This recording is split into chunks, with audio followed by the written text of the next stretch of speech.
guna memastikan hewan kurban yang dipasarkan di Kota Palembang sudah sesuai dengan ketentuan. Dinas Pertanian dan Ketahanan Pangan Kota Palembang bersama pejabat otoritas veteriner yang juga sebagai Ketua Asosiasi Dokter Hewan Sumatera Selatan melakukan sidak di beberapa lokasi tempat penjualan hewan kurban.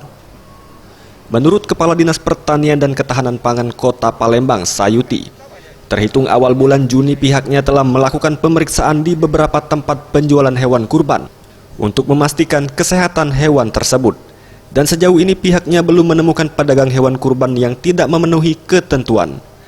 Namun diminta kepada para pembeli untuk lebih selektif dalam memilih hewan kurban dan memastikan membeli hewan kurban yang telah disertifikati oleh Dinas Pertanian dan Ketahanan Pangan. Kemarin itu ada 206 pedagang. Nah, ini yang sangat berhati-hati. Makanya kita pengumuman seperti ini ya kita sebarkan juga ke masjid-masjid. Dan yang paling penting tadi sudah kita sampaikan, setiap sudah kita kunjungi ada surat keterangan kesehatan hewan. Sementara itu, Jafrizal, Ketua Asosiasi Dokter Hewan Sumatera Selatan menambahkan, untuk karakteristik hewan yang layak untuk dikurbankan yakni hewan yang dalam kondisi sehat, tidak mengandung virus yang berbahaya seperti antraks ataupun cacing yang kerap ditemui di beberapa tahun belakangan.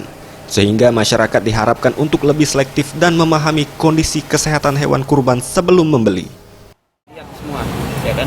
Tapi ada hal yang menjadi perhatian kita ini terkait dengan penyakit zoonosis.